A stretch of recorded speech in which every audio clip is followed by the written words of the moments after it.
미국과 중국이 고위급 무역 협상 끝에 중국산 수입품에 대한 미국의 추가 관세 인상을 피하는 미니딜을 이끌어냈다는 소식에 코스피와 코스닥이 일제히 상승했습니다.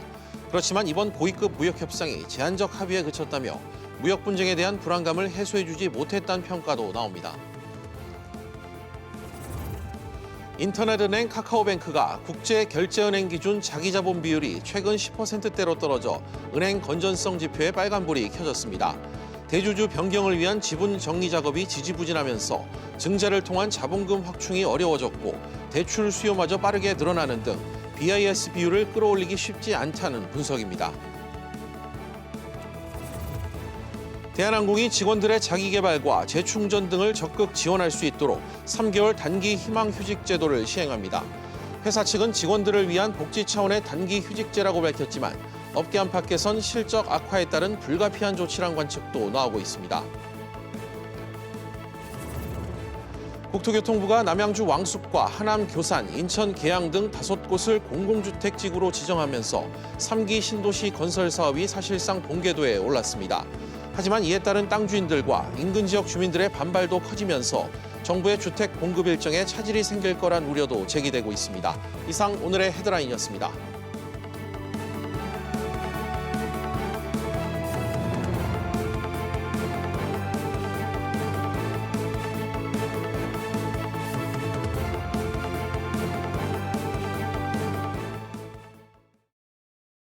미국과 중국의 무역 협상이 1단계 합의를 이끌어내면서 우리 금융시장에도 오늘 훈풍이 불었습니다. 코스피와 코스닥 모두 동반 상승하는 모습을 보이면서 좋은 흐름을 이어갔다고 하는데요. 취재기자 연결해 알아보겠습니다. 김성현 기자, 오늘 우리 주식시장 상황, 미중 무역 협상 결과 덕에 상승세를 보였죠? 네, 미국과 중국 간 무역 협상이 미니딜에 이르렀다는 소식에 코스피가 장중 2070선을 회복했습니다. 코스피는 전거래일보다 1.11% 상승한 2067.40의 장을 마쳤는데요. 코스피는 장 초반부터 1% 넘게 오르며 2070선에서 등락을 거듭하다 강세 흐름을 이어갔습니다. 유가증권 시장에선 외국인이 223억 원, 기관은 2220억 원 순매수, 개인은 2615억 원 홀로 순매도했습니다. 코스피 대장주인 삼성전자 주가는 5만 원 선을 돌파했고 SK하이닉스도 상승하며 강세를 보였습니다. 코스닥도 1%대 상승하며 사흘 만에 장중 640선을 회복했습니다. 코스닥은 전거래일보다 1.34% 오른 641.46의 거래를 마쳤는데요. 특히 시가총액 상위 종목인 셀트리온 헬스케어와 LTAB가 상승을 주도했습니다. 김 기자, 외환시장 분위기는 어땠습니까? 네, 원달러 환율은 미중 협상 부분 합의 소식에 하락 출발한 뒤 1180원대에서 등락을 거듭했는데요. 서울 외환시장에서 원달러 환율은 3원 90전 내린 1184원 90전에 마감했습니다. 미중 무역 협상으로 안전자산 선호 심리가 완화되면서 달러 수요가 약화된 것으로 분석됩니다. SBS CNBC 김상현입니다. 정부가 서울 지역을 중심으로 꿈틀거리는 집값을 잡기 위해 금융규제에 나서기로 했습니다. 주택담보대출에 적용하던 담보인정 비율인 LTV 규제를 오늘부터 확대 적용하기로 했고 전세를 끼고 집을 산 뒤 시세 차익을 얻는 이른바 갭투자 규제도 강화하기로 했습니다. 역시 취재기자 연결합니다. 이한승 기자. 네, 이한승입니다. 네, 주택담보인정 비율 이 LTV가 구체적으로 어떻게 확대되는 겁니까? 네, 오늘부터 투기지역과 투기과열지구의 주택 매매업자와 임대업자 모두에게 LTV 40%를 적용하기로 했습니다. 주택 임대 개인 사업자에 적용하던 규제를 더 확대하는 겁니다. 다만 어제까지 주택 매매 계약을 한 후 계약금을 이미 납부했다는 것을 증명한 차주 등 이러한 특정 조건을 만족한 차주에 대해서는 이 규제를 적용하지 않기로 했습니다. 그렇군요. 이 기자, 갭투자 규제도 강해진다면서요? 네, 맞습니다. 시가 9억 원 이상인 집을 한 채만 갖고 있어도 한국주택금융공사나 주택도시보증공사의 공적 전세 보증을 받을 수 없게 됩니다. 다만 기존 전세 대출을 받고 사는 분들이 보증 기간을 연장하는 건 가능합니다. 그래도 지금과 같은 전세자금 대출이 사실상 나오기 어려워진 만큼 갭 투자가 줄어들 것이라는 게 정부의 기대입니다. 네, 정부가 앞서 밝힌 이 부동산 시장 조사도 본격화된다고요? 예, 금융위와 금감원은 국토부 등 관계기관 합동조사에 참여해 연말까지 서울에서 벌어지는 주택매매 이상 거래를 조사하기로 했습니다. 이번 합동조사에서는 집을 사기 위해 조달한 금융기관 대출 항목에 대한 점검이 처음으로 이뤄질 예정입니다. 금융위는 내일 서울청사에서 국토부는 물론 서울시 25개 구청 관계자들이 참석하는 금융부문 점검회의를 열기로 했습니다. SBS CNBC 이한승입니다. 국내 은행들이 하반기에 주택담보대출 심사를 기존보다 더 까다롭게 적용할 예정이라고 합니다. 이에 따라 주택담보대출 받기도 한층 더 어려워질 것으로 보입니다. 신윤철 기자가 보도합니다. 한국은행이 발표한 자료를 보면 올해 4분기 국내 은행의 종합대출태도지수 전망치는 2로 조사됐습니다. 이는 금융권이 대출 심사를 어떻게 운영할 것인지를 마이너스 100에서 100 사이 숫자로 나타내는 수치로 지수가 마이너스면 심사를 더 까다롭게 하겠다는 뜻입니다. 특히 가계 관련 대출들이 더 어려워질 전망인데 주택담보대출 지수 전망치는 지난 3분기 3에서 올해 4분기 마이너스 3으로 가계 일반 대출 태도 지수도 같은 기간 7에서 마이너스 3인 것으로 조사됐습니다. 가계 대출 심사가 강화되는 것은 대내외 경기 상황이 안 좋아 소득 개선세가 더디고 내년부터 도입되는 신예대율 규제에 영향이 큽니다. 은행들은 예대율이 100%를 넘으면 대출 취급을 제한받는데 가중치가 큰 가계대출을 낮춰야 하는 상황이기 때문입니다.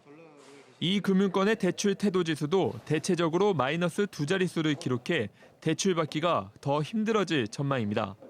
대기업 대출 태도 지수는 지난해 4분기 이후 3분기 연속 0을 기록했지만 올 4분기에는 마이너스 3으로 떨어졌습니다.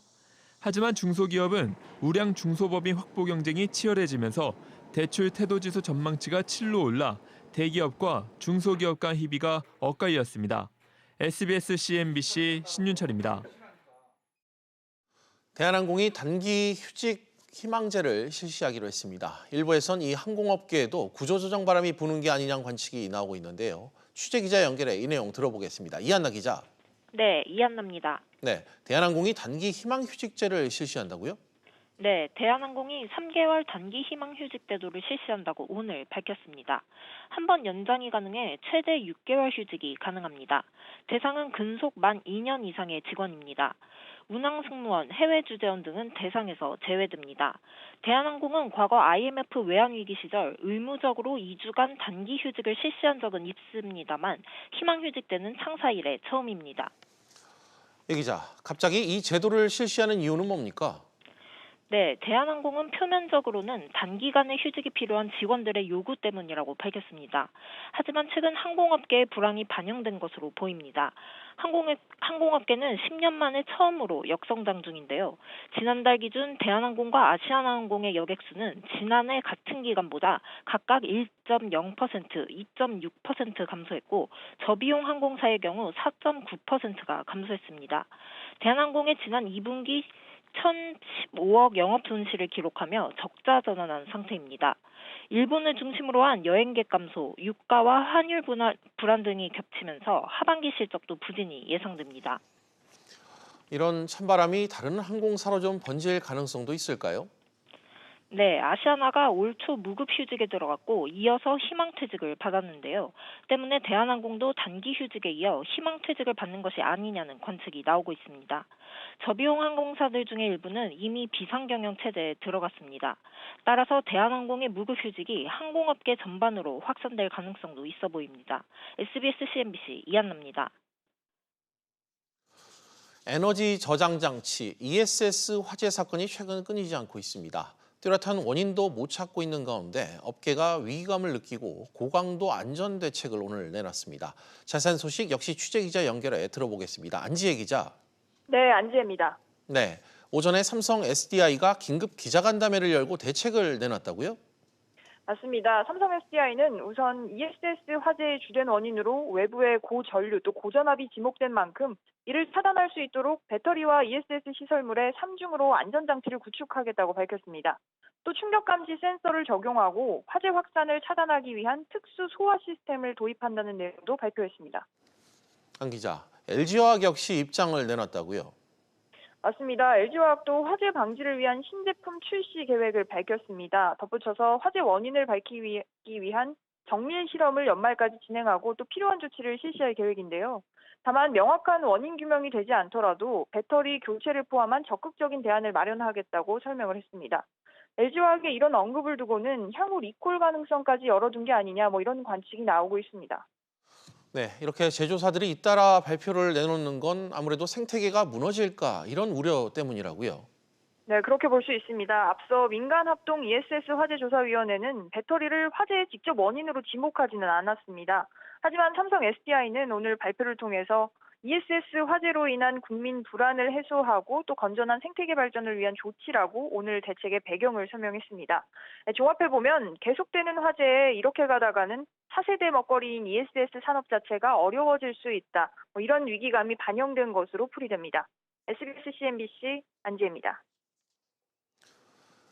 은행의 건전성과 이 안정성을 판단하는 대표적인 지표가 바로 이 국제결제은행 BIS 자기자본 비율입니다. 이 비율이 10% 아래로 떨어지면 은행의 자본 상태가 그만큼 심각하다고 판단하는데요. 인터넷 전문은행 카카오뱅크의 BIS 비율이 최근 10%대로 떨어진 것으로 나타났습니다. 취재기자 연결해 들어보겠습니다. 정인아 기자. 네, 정인아입니다. 네, 카카오뱅크의 BIS 자기자본 비율이 어느 선까지 떨어졌습니까? 네, 금융권에 따르면 지난 9월 말 기준 카카오뱅크의 BIS 자기자본 비율은 10%대를 간신히 유지했습니다. 전체 19개 은행 가운데 최하위권이고 또 다른 인터넷 전문은행인 K뱅크에도 뒤처진 것으로 추정됩니다. 카카오뱅크는 지난해까지 수차례의 유상증자에 성공하며 15% 이상의 양호한 BIS 비율을 유지해왔습니다. 하지만 지난해 말 BIS 비율은 13.85%까지 하락했고 올해에도 하락세를 거듭하더니 지난 6월 말 기준 11.74%까지 떨어졌습니다. 인터넷 전문은행의 경우 현재는 바젤3 자기자본 규제 적용을 유예받아 BIS 자기자본 비율을 8% 이상만 유지하면 배당 제한이나 자본 확충 계획 수립 등의 조치는 받지 않았습니다. 하지만 통상 BIS 자기자본 비율이 10% 아래로 떨어지면 은행 자본의 적정성에 문제가 있다고 보고 금융당국의 집중 관리 대상이 된다는 점에서 카카오뱅크는 BIS 비율 두 자릿수를 지켜내는데 사활을 걸어야 하는 상황입니다. 정 기자, 그런데 카카오뱅크는 흑자 전환에도 성공했고 대주주 적격성 심사도 통과했는데 왜 이렇게 BIS 비율이 나빠진 겁니까? 네, 카카오뱅크의 BIS 비율이 10%대까지 떨어진 건 대출 잔액이 빠르게 늘어난 데 따른 것으로 분석됩니다. 카카오뱅크의 대출 잔액은 올해 10조 원을 돌파한 데 이어 최근까지 13조 원을 훌쩍 넘어섰습니다. 대출 자산은 위험 자산으로 분류되기 때문에 BIS 비율을 갉아먹는 원인이 됩니다. 카카오뱅크가 최근 2개월 연속 대출 금리를 인상한 것도 대출 수요를 줄여서 BIS 비율 관리를 강화하기 위한 조치로 풀이됩니다. 대주주 변경을 위한 지분 정리 작업이 지연되고 있는 것도 원인으로 꼽히는데요. 카카오뱅크는 지난 7월 금융위원회로부터 최대 주주 변경 승인을 받았고 이로써 카카오의 지분을 기존 18%에서 34%로 확대하기 위해 한국투자금융지주와 지분 변경 협상을 하고 있는데 이게 예상보다 늦어지고 있습니다. 이에 따라 카카오뱅크는 다음 달 긴급 유상증자를 통해 급한 불을 끈다는 계획입니다. SBS CNBC 정인아입니다. 이재갑 고용노동부 장관이 주 52시간 근로제 확대되는 것과 관련해 탄력근로제 입법이 우선이라는 입장을 밝혔다고 합니다. 취재기자 연결해 들어보겠습니다. 장가희 기자. 네, 장가입니다. 네, 이재갑 고용부 장관이 주 52시간 확대와 관련해 보완책 마련보다는 탄력근로제 입법이 우선이다 이런 입장을 밝혔다고요. 네, 이재갑 고용노동부 장관은 오늘 기자들과 만나 최근 대통령이 보완 입법의 시급성을 강조한 바 있고 입법이 안 될 경우도 미리 대비책을 모색하라고 지시한 바 있지만 행정 조치가 입법을 대신할 수 없고 근본적인 문제 해결에도 한계가 있다며 이같이 말했습니다. 즉, 주 52시간 보완책보다 탄력근로제 단위 기간을 3개월에서 6개월로 넓히는 법안 통과가 우선이기 때문에 국회가 탄력근로제 법안을 제대로 심의하지 않은 상황에서 주 52시간 보완책을 내놓는 것은 순서가 맞지 않다는 겁니다. 입법 불발에 대해선 주 52시간제를 훼손하지 않는 범위에서 현장 애로사항의 해결 방안을 찾기 위해 관계부처 간 논의를 진행하고 있다고 설명했습니다. 나아가 50인 이상 300인 미만 사업장의 주 52시간제 시행을 위한 대책을 이달 중으로 발표하겠다는 홍남기 경제부총리 발표에 대해 이재갑 장관은 이달 안으로 발표한다는 시기를 정하고 있지는 않다며 거리를 뒀습니다. 장 기자, 오늘 고용부에서 발표한 내용 하나 더 살펴볼까요? 이 제조업 고용보험 가입자 수가 줄었다고요? 네, 고용부에 따르면 지난달 제조업의 고용보험 피보험자는 357만여 명으로 1년 전보다 0.2% 감소했는데요. 실적 부진을 겪는 자동차업 피보험자가 지난달 9천 명 감소하면서 9개월 만에 하락세입니다. 반도체 설비 투자 위축으로 기계장비업 피보험자도 4천 명 감소했습니다. 한편 구조조정을 겪은 조선업 등 기타 운송장비업 피보험자는 6천 명 증가하면서 6개월째 증가세를 유지했습니다. SBS CNBC 장가입니다. LG 디스플레이가 국내 디스플레이와 패널 공정에 사용되는 불화수소를 100% 국산화했습니다.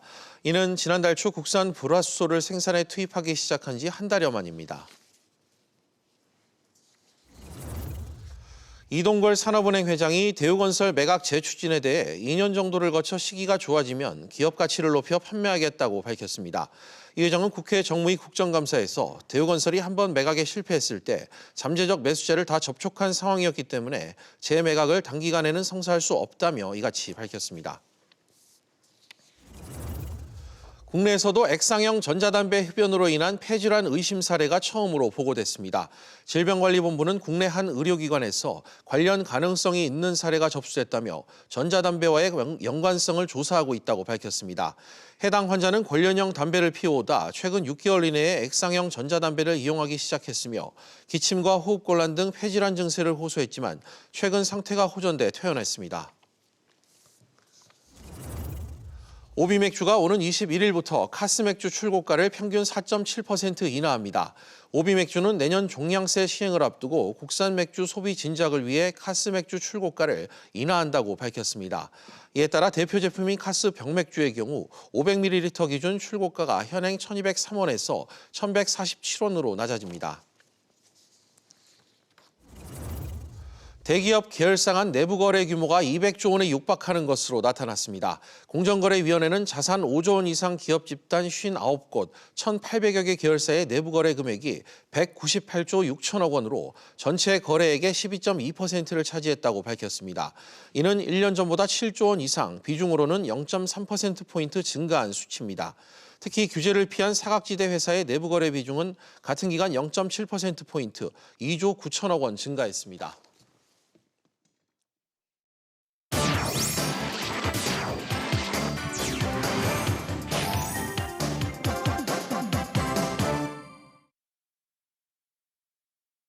주요 이슈를 체크해보는 시간, 이슈 체크 오늘입니다. 그럼 먼저 첫 번째 이슈부터 보도록 하겠습니다. 화면 보시죠. 구독경제 노린 넷마블. 넷마블이 결국 웅진 코웨이를 인수할 전망입니다. 게임사가 렌털 업체를 왜 인수하는지 산업부 서주영 기자와 이야기 나눠보겠습니다. 서 기자, 웅진 싱크빅 이사회가 코웨이 우선 협상 대상자에 이 게임 업체 넷마블을 선정을 했네요. 그렇습니다. 웅진 싱크빅은 오늘 이사회에서 넷마블을 웅진 코웨이 매각 우선 협상 대상자로 선정하고 이를 넷마블 측에 통보를 했습니다. 웅진 싱크빅은 웅진 코웨이의 지분 25.08%를 보유하고 있습니다. 네, 예상 매각가는 지금 어떻게 됩니까? 네, 일단 넷마블은 웅진 코웨이 지분을 1조 8,300억 원에 인수하겠다라고 제안한 것으로 알려졌습니다. 앞으로 추가 협상이 마무리가 되면 웅진그룹은 웅진 싱크빅이 보유한 코웨이 지분 25.08%와 경영권을 넘기게 됩니다. 네, 웅진이 넷마블을 택한 이유 어떻게 지금 분석이 됩니까? 네, 일단 국내 업체가 새 주인이 될 경우 판매원 이탈 등이 조직 안정적인 측면에서 긍정적이라고 판단한 것으로 분석이 됩니다. 사모펀드의 경우에는 결국 샀다가 되팔 가능성이 높고 또 이 과정에서 경영 안정성과 조직망이 악화될 가능성도 있기 때문에 웅진 쪽에서는 부정적이었습니다. 넷마블은 또 게임 업체이기 때문에 같은 렌털 업체가 인수했을 때보다는 웅진코의 기존 인력이 상당 부분 유지될 가능성이 높습니다. 두 번째는 넷마블의 자금력입니다. 보유 현금이 2조 원 가까이 되고 실제로 자금 조달력이 최대 5조 원 수준으로 평가받고 있는 점도 큰 영향을 미친 것으로 분석이 됩니다. 서 기자, 그런데 왜 이 게임 업체가 방문 판매업에 뛰어드는 걸까요? 네, 일단 방준혁 넷마블 이사회 의장의 강한 의지가 있었던 걸로 알려졌습니다. 방 의장은 넥슨 인수에 실패한 이후에 계속 투자를 엿보고 있었던 것으로 알려졌는데요. 특히 구독경제의 미래를 확신하고 이번 웅진코이 인수를 밀어붙였다는 게 내부 이야기입니다. 구독경제란 다달이 돈을 내고 제품을 대여해서 쓰는 렌탈 사업 등을 말을 하는데요. 한마디로 성장이 둔화된 게임업을 뛰어넘는 새 수익 창출원이 필요했다는 겁니다. 업계에서는 현금 흐름이 우수한 코웨이가 넷마블의 확실한 캐시카우 역할을 할 것으로 전망을 하고 있습니다. 네, 이 웅진 코웨이가 넷마블 경영에 좀 도움이 과연 될까요? 네, 일단 방준혁 의장이 제시한 2020년 매출 5조 원 달성이라는 경영 목표에도 웅진 코웨이가 중요한 역할을 할 것으로 보이는데요. 지난해 기준 넷마블의 매출은 약 2조 원, 코웨이는 약 2조 7천억 원이었습니다. 넷마블은 현금이 매우 풍부하지만 자산을 활용해서 이익을 내지는 못하고 있는 상황인데요.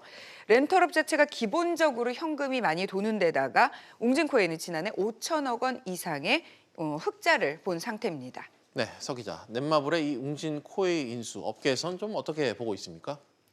네, 넷마블이 웅진코웨이 인수를 통해서 IoT, 즉 사물 인터넷 기업으로 진화할 것으로 업계에서는 관측을 하고 있습니다. 전문가 얘기 들어보시죠. 이런 쪽에 현재 4차 산업혁명과 관련된 IT 역량을 접목하게 돼서 유저들 데이터를 확보해서 유저에게 좀 더 가치를 제공할 수 있는 상품을 제공을 한다 그러면은 이제 현재 가격보다는 좀 더 높여서 업셀링을 할 수 있는 여력은 있다라고 보고 있어요. 네, 이 밖에도 이 동남아, 미국 시장에 진출을 해서 이제 확보하고 있는 여러 가지 계정들과 영업망이 넷마블에겐 또 매력적인 요소로 보이고 있는 상황입니다. 넷마블은 오늘 입장문을 통해서 이 코웨이는 해를 거듭할수록 꾸준히 성장하고 있다며 앞으로는 동남아 그리고 미국 시장에서도 고성장할 것으로 본다라고 밝혔습니다. 또 글로벌 구독경제 시장 규모가 2020년 약 5,300억 달러, 우리 돈으로 600조 원에 달할 것으로 보이고요. 국내 개인 가정용품 렌탈 시장 규모 역시 내년에 10조 7천억 원 규모로 성장이 예상되고 있습니다. 네, 서 기자 잘 들었습니다. 네, 그럼 다음 이슈로 넘어가겠습니다. 두 번째 이슈입니다. 라임 환매 중단 파장 일파만파. 대규모 환매 중단으로 물의를 빚고 있는 라임 자산운용의 경영진이 오늘 기자회견을 열었습니다. 사과와 함께 투자자 보호를 위해 최선을 다하겠다는 입장을 밝혔는데 추가 환매 중단 가능성을 내비치면서 사태는 일파만파 커질 조짐입니다. 소위 강남 고액 자산가들 사이에서 승승장구하던 라임은 이번 사태로 투자자들의 신뢰가 흔들리는 것은 물론 사모펀드 전체에 대한 불신도 확산되고 있다고 합니다. 경제부 손성우 기자 나와 있습니다. 송 기자, 네. 먼저 오늘 기자회견 내용부터 좀 살펴볼까요? 네. 기존에 알려진 것 말고 환매가 중단될 펀드가 더 있다고요? 네, 그렇습니다. 그러니까 최초의 유동성 문제로 이제 환매 중단이 결정된 펀드가 라임 플루토라든지 라임 테티스 같은 두 개의 모 펀드였는데요. 이게 6,200억 원 규모였습니다. 예. 그런데 여기에 2,400억 원 규모의 무역금융 펀드도 환매 중단이 결정이 됐고요. 여기에 더해서 SBS, CNBC가 단독 보도한 대로 올해 이후, 즉 내년부터 만기가 돌아오는 펀드에 대해서도 환매 연기 가능성이 언급됐습니다. 모두 합산하면 1조 3,363억 원이 잠재적 환매 중단 가능성이 있는 상태입니다. 예, 상당히 어마어마한 돈이 좀 묶이는 것 같은데 그런데 이번 사태가 터지기 전에는 고액 자산가들 사이에서 상당히 인기가 많았던 펀드라고요. 네, 속칭 강남에 돈 좀 있다고 하는 고액 자산가들에게 라임 자산운용의 투자 상품은 그야말로 없어서 못 팔 정도로 인기가 많았다고 하는데요. PB들을 통해서 사모 투자 방식으로 투자자들을 모집해 왔는데 이 투자자 수가 이 49인으로 제한돼 있다 보니까 이 고액으로 투자하는 순서, 즉 고액 투자자 순으로 줄 서서 투자를 받았고요. 이런 방식으로 내놓는 상품마다 완판 행렬을 이어갔습니다. 예. 투자 대상이라든지 유형을 공격적으로 확대한 특징이 있고요. 다양한 헤지펀드 기법을 사용해서 투자금을 운용해서 높은 수익률을 올렸습니다. 그런데 문제는 금융시장 변동성이 커지자 이처럼 리스크가 높은 공격적인 이 자산 운용이 반대로 독이 돼서 돌아가게 된 셈이죠. 그렇군요. 비단 이번 문제가 라임에 그치지 않을 것 같습니다. 사모펀드 시장 전체에 지금 불신으로 번질 조짐이라고요. 네, 아시는 것처럼 지금 금리 연계 DLF 사태에도 전 국민적인 공분을 낳고 있는 그런 상황이죠. 여기에다가 이제 라임펀드 사태마저 불거지게 되면서 사모펀드에 대한 불신이 걷잡을 수 없이 확대되고 네. 있습니다. 사모펀드에 투자된 순자산을 보면요, 급속히 늘어나서 지난해 말 기준으로 331조 원이었습니다. 공모펀드를 크게 웃도는 규모이고요. 사모펀드 운영사도 이 우죽순 설립이 돼서 지난해까지 499곳이 설립 신고가 돼 있습니다. 금융위원회가 2015년에 이 사모투자 관련 규제를 완화한 것이 기폭제가 됐다라는 게 일반적인 분석인데요. 운용 능력이나 내부 통제, 관리 부실 등 여러 부작용들이 연달아 나타나고 있어서 제2, 제3의 라임 사태, DLF 사태를 우려하는 투자자들이 늘어나고 있습니다. 네, 송 기자 잘 들었습니다. 이제 마지막 이슈 확인해 보겠습니다. 세 번째 이슈입니다. 정의선 인재 영입 가속 페달. 현대자동차그룹이 국내와 해외에서 과감하게 인재를 끌어오고 있습니다. 이러한 움직임은 정의선 수석 부회장 체제에 들어선 이후 특히 두드러지고 있는 모습인데요. 현대차그룹의 이 미래 전략, 어떤 관련이 있을지 산업부 윤지혜 기자 통해 이야기 들어보겠습니다. 윤 기자, 네. 현대차가 고급차 브랜드인 제너시스의 새로운 CEO를 영입했다고요? 네, 현대차가 마크 델 로소 전 아우디 미국 법인 최고 경영자를 제네시스의 북미 담당 CEO로 영입을 했습니다. 로소 대표는 아우디와 벤틀리의 미국 법인에서 20년 이상 근무한 럭셔리 브랜드 전문가인데요. 지난 2008년부터 아우디 미국 법인에서 77개월 연속 판매 증가 기록을 세우면서 아우디 미국 판매의 신화 주인공으로 불리기도 했습니다. 네, 새로운 인재 영입의 배경 어떻게 좀 봐야 될까요? 앞으로는 현실적으로 수익성이 좋은 프리미엄 브랜드로 승부수를 띄우겠다, 이런 의미로 볼 수 있을 것 같습니다. 프리미엄 브랜드는 진입 장벽이 높지만 높은 수익성을 낼 수 있는 특징을 갖고 있습니다. 그래서 현대차가 제네시스를 기존 자사 브랜드와 구별되는 프리미엄 브랜드로 육성하려고 하고 있는 건데요.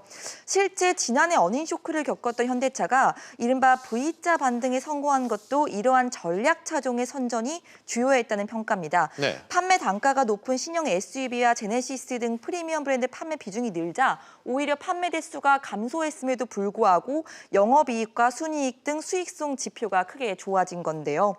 게다가 제네시스 최초 SUV인 이 GV80이 다음 달 국내에 우리나라에 출시를 하고요. 해외는 내년 초에 출시될 예정입니다. 시점상 이번 인사는 제네시스의 올해 북미 딜러만 구축을 마무리한 후 이 향후 GV80 등 신차를 투입해서 북미 시장의 럭셔리 브랜드로서의 입지를 다지겠다, 이런 전략으로도 해석할 수 있겠습니다. 그렇군요. 그런데 현대차의 이런 파격 인사 움직임은 사실 앞서부터 좀 이어져 왔었다면서요? 네, 맞습니다. 정의선 수석 부회장 취임 후 이러한 인사 기조가 많이 바뀌었습니다. 알버트 비어만 연구개발본부장 사장이 외국인 임원으로 처음 등기 임원이 된 바 있고요. 북미 시장 경쟁사인 닛산 자동차 출신의 호세 무뇨스 사장을 최근 글로벌 최고 운영 책임자로 합류를 시키면서 이 판매와 디자인 등 제품 담당 부문에서 외국인 최고 임원 체제가 만들어졌습니다. 현대차 하면 이 순혈주의 이미지가 상당히 강했었는데 업계 안팎에서 상당히 좀 변화했다, 이런 평가를 받고 있다고요? 네, 맞습니다. 남양연구소 출신의 임원들을 뒤로 하고 말씀드린 것처럼 이렇게 외국인 임원 등용뿐 아니라 미래차 분야에서는 실리주의를 추구한다는 평가를 받고 있는데요.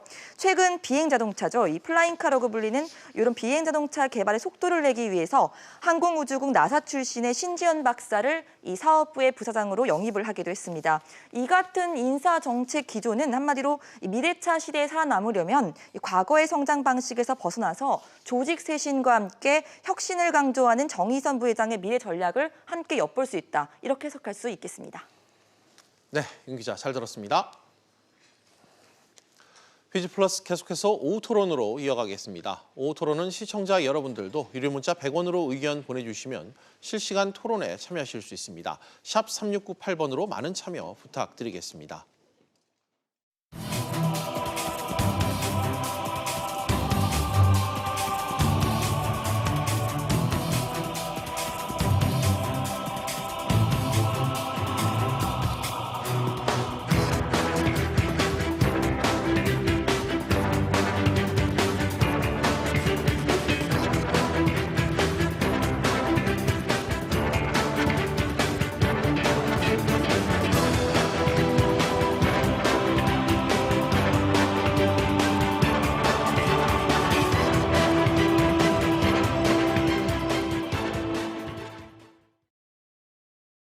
최근 정부가 밝힌 분양가 상한제 확대 시행 방침에 주택시장이 적잖은 혼란을 겪고 있습니다. 주춤하던 집값은 다시 뛰고 있고 청약시장에는 때 아닌 이상 과열 현상도 나타나고 있습니다. 문제의 핵심은 역시 주택 공급인데요. 공급 위축에 대한 우려가 확산되면서 시장에 적지 않은 자극을 준 모습입니다. 정부도 여러 대안을 놓고 고민이 많을 것 같습니다. 일단 3기 신도시를 내년 말부터 본격적으로 조성하겠다는 대책을 휴일인 어제 내놨습니다. 그래서 오늘 이 부분에 대한 기대 효과, 부동산 향후 시장 전망을 두 분의 전문가들과 이야기 나눠보는 시간 갖겠습니다. 두성규 한국건설산업연구원 연구위원 그리고 권대중 명지대학교 부동산대학원 교수 각각 모셨습니다. 두 분 안녕하십니까? 안녕하세요. 네, 안녕하세요.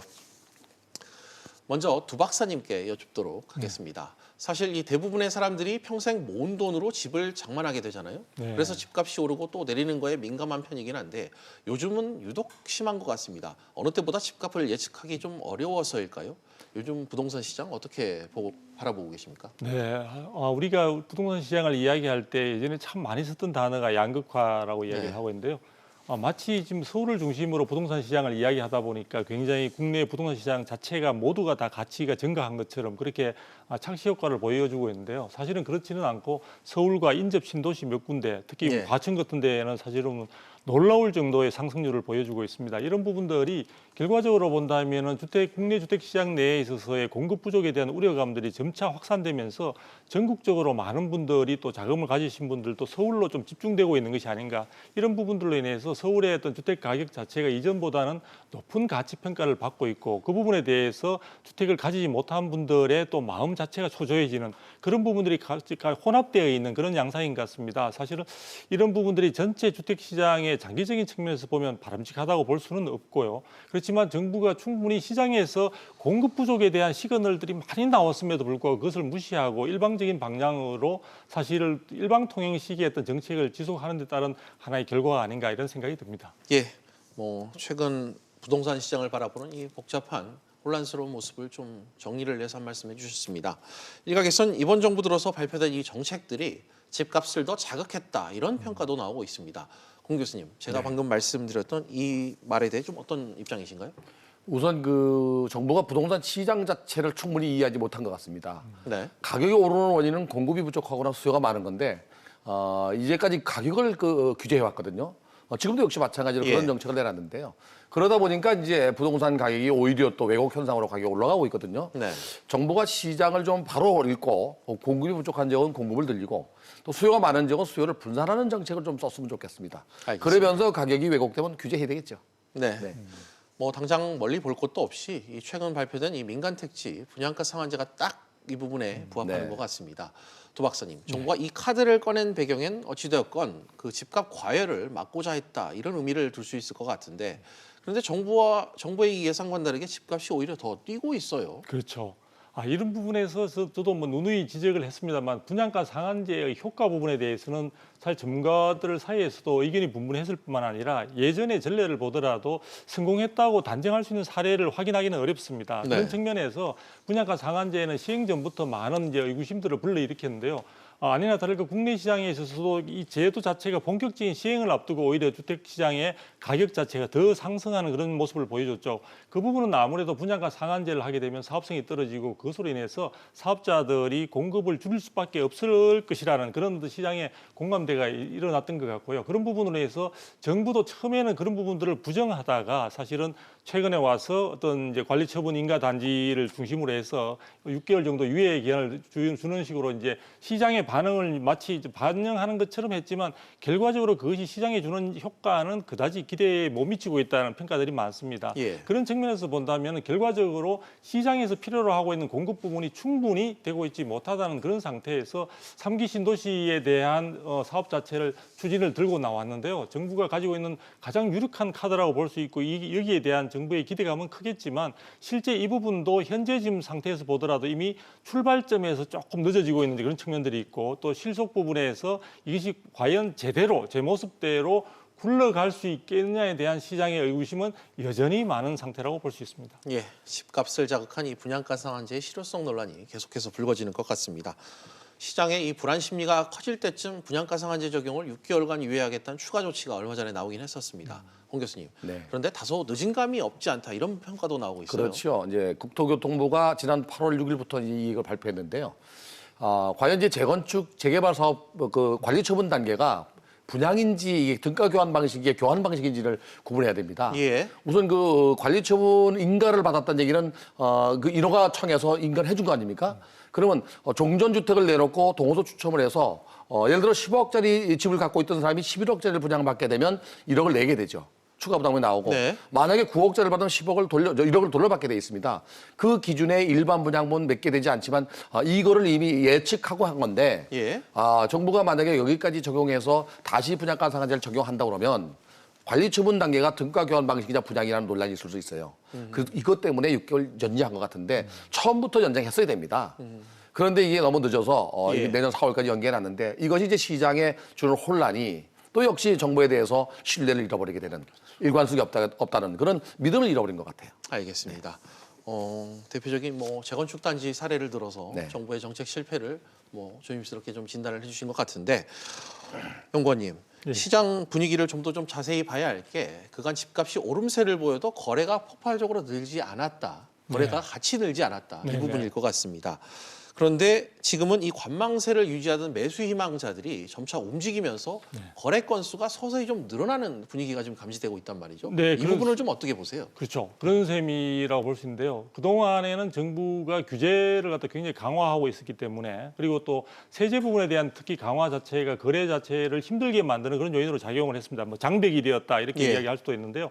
그런 상태에서 있다가 사실은 올해 들어와서 3월경 정도부터 조금 거래 심리가 회복되기 시작했고요. 거래량 부분에 있어서는 6월부터 시작해서 좀 본격적인 거래량이 좀 더 늘어나는 그런 모습을 보여줬습니다. 그래서 7월 달에 있어서는 제가 보니까요. 총 서울 시내 같은 경우에는 9천 건에 가까울 정도로 상당히 그 나름대로는 늘어난 그런 모습들을 예. 보여줬는데요. 8월 달에 이 부분들이 조금 줄었습니다. 약 한 5,500호 정도, 5,500건 정도로 줄었다가 사실 9월 달에 와서는 정부의 여러 가지 규제나 이런 부분들이 부각이 되면서 급격하게 70%나 줄어드는 양상을 보여주고 있습니다. 그러니까 예. 실질적으로 6월부터 해서 어떤 시장 내에서의 거래 심리가 좀 회복되면서 시장 내에서는 온기가 돈다는 이야기가 나왔었는데 역시 정부가 규제 위주의 어떤 정책을 갖다 다시 한번 강조를 함으로써 예. 전체적으로 거래 심리가 다시 얼어붙거나 관망세로 돌아서는 그런 양상들을 보여주고 있습니다. 이런 부분은 전체적으로 시장 자체가 정상적으로 가는데 장애 요인으로 작용할 가능성이 많기 때문에 정부가 규제의 효과를 보고 있다고 이해하는 것 자체가 사실은 어떻게 보면 어불성설이지 않나 이렇게 보고 있습니다. 예. 중요한 질문 하나 드려야 될 것 같아요. 홍 교수님. 네. 지금 그렇다면 이 시점에서 집값이 과연 더 오를 것이냐.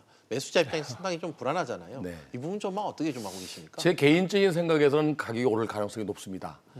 금년도 서울시의 입주 물량이 42,892가구 정도 됩니다. 입주 물량입니다. 예. 내년도가 41,500가구 정도 되는데요. 2021년도에는 2640가구로 줄어듭니다. 네. 가만히 있어도 줄어들거든요. 근데 민간 택지 분양가 상한제를 시행하게 되면 공급량은 분명히 줄어듭니다. 그러면 결국에 수요보다 공급이 부족하면 가격이 오를 가능성이 높거든요. 예. 그러나 이제 정부의 지속적 그 규제 대책이 효과를 거두다가 다시 이렇게 이제 가격이 불붙었는데요. 작년 9월 13일 9.13 대책 이후 금년도 9월 13일 1년 동안 9월 13일 추석이었습니다. 예. 이때까지의 9억 원 이하 주택은 60.2%가 거래가 줄었고요. 9억 원 이상은 오히려 34.7% 늘었습니다. 비율적으로 보면은 9억 원 이상은 17.2% 거래됐는데 이게 24.7% 올라갔어요. 다시 말하면 양극화가 더 심해졌다는 얘기죠. 예. 이런 현상은 민간 택지 분양가 상한제가 시행되면 더 심화될 가능성도 있습니다. 말씀하신 대로면 은행 돈을 빌리지 않고도 집을 살 수 있는 사람만 살 수 있는 시장이 더 이게 어떻게 된다면요. 9억 원 넘는 건 대출 자체가 안 되기 때문에 예. 예전 같은 8억을 갖고 있는 사람이 15억짜리 2억만 대출을 받아도 샀는데 네. 애당초 대출이 안 되니까 사지 못하다 보니까 정말로 현금이 9억 넘는 사람들 그들만의 리그전이 돼버린 거예요. 그 부분에서 양극화를. 네, 지금. 그래서 오히려 9억 넘는 것은 경쟁률이 낮아졌죠. 알겠습니다. 이런 상황 속에서 정부가 지난해 말 발표한 이 3기 신도시 입지 중 이 남양주 왕숙을 비롯해 하남 교산 그리고 인천 계양 등 이 5곳을 우선 공공주택지구로 최종 지정하겠다고 밝혔습니다. 지구 지정이 마무리되면 이 지구계획 승인 또 착공 등을 거쳐 주택 공급에 이제 들어가게 될 텐데 다시 말해서 이 정부가 3기 신도시 개발을 위한 공식적인 절차를 밟게 된다. 뭐 이런 뜻일 것 같습니다. 두 박사님, 이 3기 신도시 정부가 집값 안정화를 위해 공급 대책으로 내놓은 거였잖아요. 네, 그렇죠. 그런데 벌써 두 가지 측면에서 조금 문제가 생기고 있습니다. 네. 첫 번째는 당초 계획보다 지금 1년 내지는 뭐 경우에 따라서 2년까지 늦어지는 그런 지역들이 나타나고 있고요. 두 번째로는 규모 면에 있어서도 당초 정부가 이야기했던 30만 호에 맞추기 위해서 최근에 이야기됐던 것이 계획 대비해서 한 1, 2만 호가 줄어드는 그런 모습을 보여주고 있습니다. 예. 즉 정부가 당초 장담했던 것보다는 뭔가 양상 자체가 축소되는 그런 모습을 보여주고 있는데요. 이보다 더 심각한 문제는 정부의 어떤 여러 가지 공급 부분에 대한 신도시 개발을 통한 공급이 호언장담하고 있음에도 불구하고 해당되는 지역에 있어서 주민들의 반발이 예사롭지 않다는 부분입니다. 그래서 예. 각 지역별로 남양주도 물론이고 하남이나 이쪽의 경우에 있어서도 주민들의 반발이 굉장히 드센 편인데요. 이런 부분들을 감안할 때 정부가 그 다음 계획, 예를 들어 지금 이번에 대한 그 지구에 대한 지정을 한다 하더라도 그다음에 토지 보상이나 이런 과정에서 주민들의 반발을 어떻게 흡수하면서 예상했던 어떤 시기 내에 이 부분들을 갖다 제대로 진행할 수 있을까, 이 부분이 과제라고 볼 수 있는데요. 지금 상황으로 본다면은 많은 국민들 자체도 공감하기 어려운 상황에서 이 3기 신도시가 정부가 이야기하는 공급 대책으로 충분치도 않고 서울의 수요를 대체할 수 있는 효과도 기대하기 힘든 가운데 과연 제대로의 발걸음을 갈 수 있을까에 대해서는 저를 포함해서 많은 사람들이 의구심을 가지고 있는 것이 사실입니다. 네, 공 교수님께도 같은 질문을 드리지 않을 수 없을 것 같습니다. 네. 방금 말씀하신 대로 이 반대 주민들의 의견이 상당히 좀 거세질 것 같고 그런 반면에 정부가 주택 공급의 고삐는 좀 바짝 죄는 그런 느낌도 들고 있는데 과연 사업이 잘 진행될지 좀 의문이 적지 제가 않습니다. 볼 때는 이제 토지 보상 문제가 걸려 있는데요. 네. 입주민들이 반대하는 것은 한 두세 가지가 있는데 첫째는 대대로 내려오던 땅을 뺏긴다는 거. 네. 그리고 지금의 커뮤니티가 무너져서 어디로 갈지 방향성을 잃는다는 거. 그리고 그 다음 토지 보상 문제가 있겠죠. 이 토지 보상 문제는 이제 그 1차, 2차, 3차에 걸쳐서 3심 제도가 있기 때문에 지방토지수용위원회나 중앙토지수용위원회까지 올라간다면 시간은 길어질 수 있어요. 그래서 1, 2년 만에 토지를 모두 수용하기는 좀 역부족이다. 그리고 이제 수용한다 하더라도 탁지를 조정하고 공급하는 기간이 또 역시 1, 2년이면 아무리 빨라도 4, 5년, 5년 정도는 걸린다면 주택 공급은 5년 이후가 되지 않겠나. 물론 이제 그 지역이 서울 사람들이 원하는 지역인지가 중요합니다. 그래야 예. 서울 주택값을 안정시킬 수 있는데 대부분의 서울 사람들은 서울의 주택을 원하지 남양주 왕수 1지구처럼 이렇게 먼 거리를 원하지 않기 때문에 네. 정부는 이제 이 첫걸음을 뛰었기 때문에 다시 한번 교통대책부터 소비량자들, 서울 사람들이 갈 수 있는 방향성을 좀 잡아야 될 것 같습니다. 예, 두 분 말씀 들어보면 참 가시밭길이 예고돼 있는 네. 그런 상황인 것 같습니다. 두 박사님, 실제 수요를 좀 이끌어낼 수 있을지 주택 공급 대책으로서의 좀 실효성을 다시 한번 좀 짚어주시죠. 네, 중요한 것은 지금 사실은 많이 부족한 데가 경기도 특히 수도권이 주택 수요가 늘어나고 해서 공급이 부족한 것이 아니라 서울 자체 내에서 많이 공급이 부족한 상황들이고요.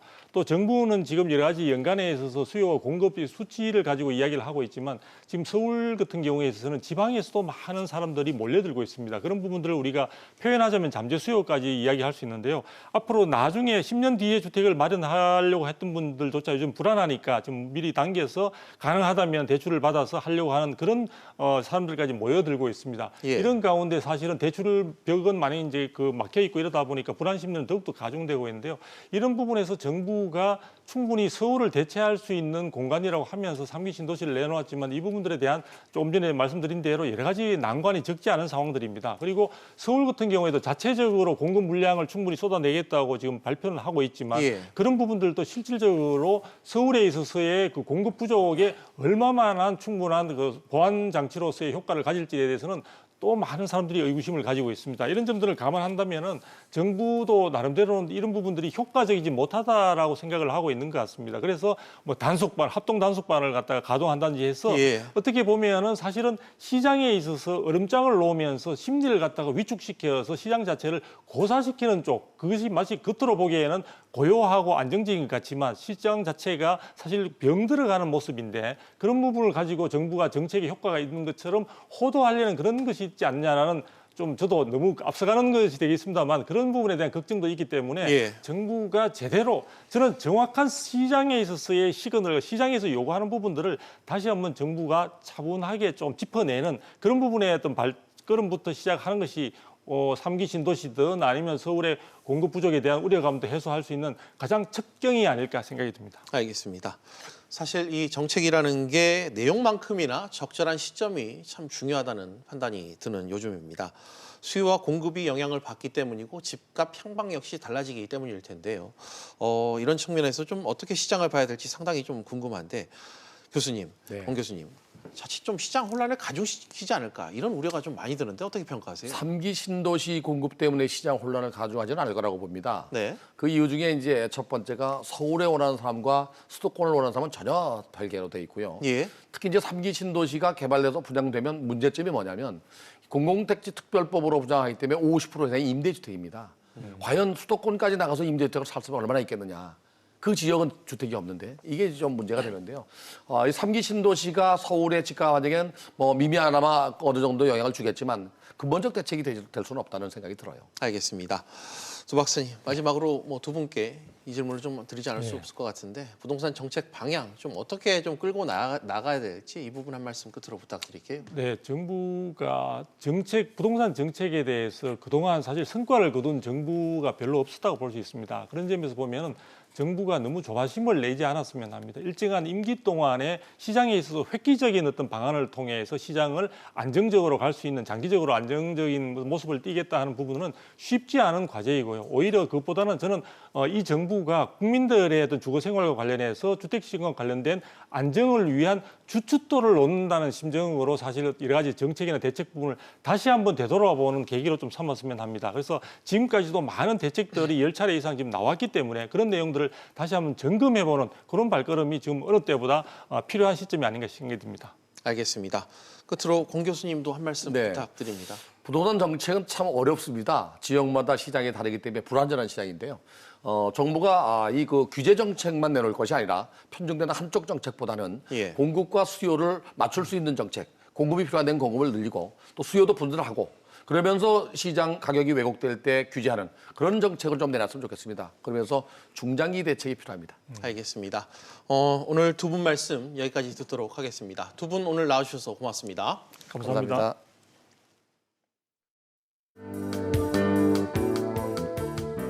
안녕하세요. K웨더 라이프스타일 예보 김단비입니다. 내일은 전국이 대체로 맑고 공기도 깨끗하겠습니다. 다만 강원 영동은 내일 아침까지 5에서 30mm, 경상 동해안은 내일 새벽까지 5mm 내외의 비가 내리다 그치겠고요. 제주도는 아침부터 낮 사이 5mm 내외의 비가 예상됩니다. 특히 새벽부터 아침 사이 기온이 급격하게 내려가면서 일부 강원 산지에는 비가 얼어 눈이 내리는 곳도 있어 주의하셔야겠습니다. 내일 아침은 오늘 아침보다 기온이 큰 폭으로 내려가며 매우 쌀쌀하겠습니다. 서울과 대전, 광주의 아침 기온 8도 선에 머물겠고요. 낮 기온은 서울 18도, 강릉 15도, 대구 19도 등 20도를 밑도는 곳이 많겠습니다. 또 모레는 내륙 지역을 중심으로 서리가 내리는 곳이 있겠고 산간 지역에는 얼음이 얼기도 하겠습니다. 중부지방의 아침 기온은 대부분 10도를 밑돌며 쌀쌀하겠고요. 낮 기온은 18도에서 20도 분포를 보이겠습니다. 동해안은 오전에 대부분 비가 그치겠고요. 낮은 구름대의 영향으로 안개가 짙어 교통안전에 유의하셔야겠습니다. 남부지방 제주는 아침부터 낮 사이에 비가 내리겠고 낮 기온은 19도에서 20도가 예상됩니다. 당분간 쾌청한 가을 날씨가 계속되는 가운데 동해안에는 금요일에 또 한 차례 비가 내릴 전망입니다. 날씨였습니다. 비지 플러스 오늘은 여기까지입니다. 다음 뉴스는 7시 뉴스 프리즘으로 이어집니다.